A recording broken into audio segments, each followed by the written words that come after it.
Hi mga mami, mga future mommy at mga curious pa lang. Ako si Elvira at welcome sa aking channel kung saan real talk ang buhay, pre and post pregnancy at sa lahat ng kaguluhan sa pagiging magulang.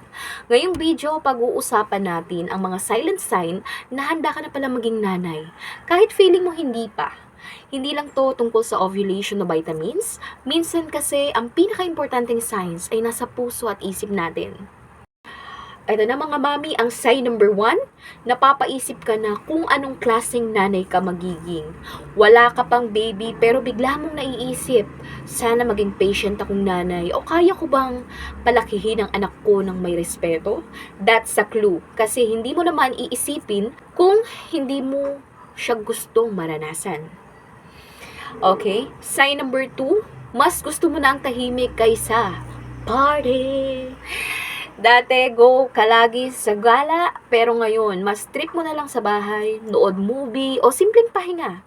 That's maturity and that's something na kailangan ng isang nanay. Ang sign number 3, nagiging conscious ka na sa future mo. Hindi lang para sa'yo. Nag-iipon ka, nag-aaral ka ulit, nagpapahinga ka ng maayos, hindi dahil sa sarili lang, kundi parang may someone ka nang iniisip. Future baby, malay mo. Okay mga mami, ang sign number 4, hindi ka natakot sa idea ng sakripisyo. Iniisip mo, kaya ko naman sigurong gumising kahit puyat, o kaya okay lang kahit mawala ng konting freedom, basta may baby ako. Girl, that's nanay instinct. Knocking.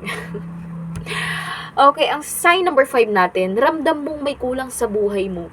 Hindi mo ma-explain, pero parang may parte sa puso mo na naghahanap. Hindi ka sad, pero may missing piece. Minsan, yun ang tinatawag ng puso natin. Puso mo, ang baby. Nako mga mami, hindi kailangan perfect ka muna bago maging nanay. Minsan, si baby ang nagtuturo sa atin paano maging mas mabuting tao. Comment nyo nga sa baba alin sa mga signs na to ang nararanasan mo. O baka may sarili kang signs na gusto mong i-share sa atin. Don't forget to like, subscribe, at i-share ang video na to sa future mommy mong friend. Baka ready na rin siya, hindi lang niya alam. Salamat sa panonood at tandaan, hindi ka nag-iisa sa journey mo. See you on my next video. Bye mga mami!